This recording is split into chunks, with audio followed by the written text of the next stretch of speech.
So it's already over a month in the West Asia war, and there is still very less clarity on the end game, because this seems to be a fresh escalation that has now come in from President Trump.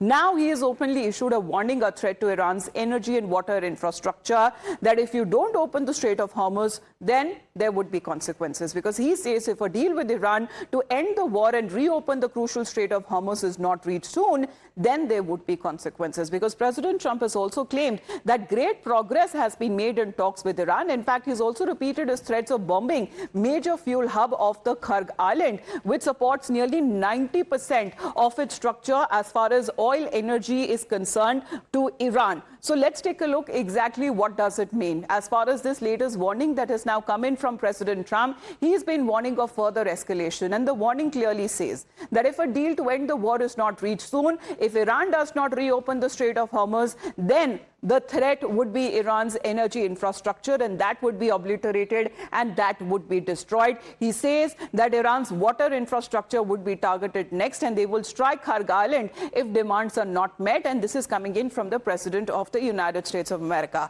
This is despite when it comes to the 6th of April deadline there, because Iran has been continuing with its relentless attacks, especially when it comes to the US military bases in the Gulf region.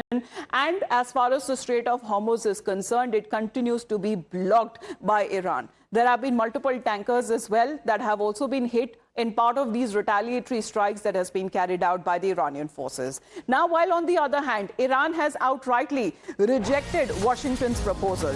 Now, they have called the demands that has been kept forth by US to be excessive, unreasonable and unrealistic.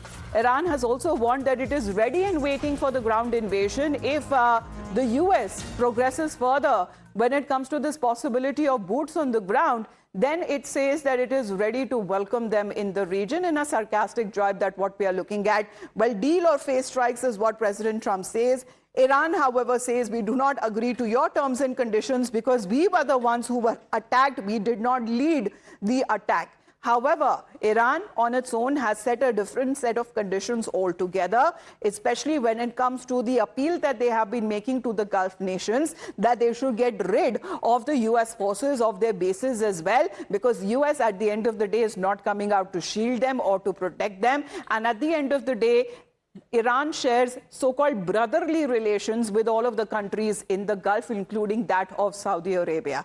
But if that is the very sentiment and intent of Iran, that doesn't seem to be showcased as far as the continuous retaliatory strikes are concerned, because even till date, we're looking at multiple strikes that have been intercepted by the Gulf nations, others that have also hit when it comes to oil refineries and energy infrastructure in the same Gulf nation, and also a Kuwaiti oil tanker that has also been hit. Now let's talk about the US point of view.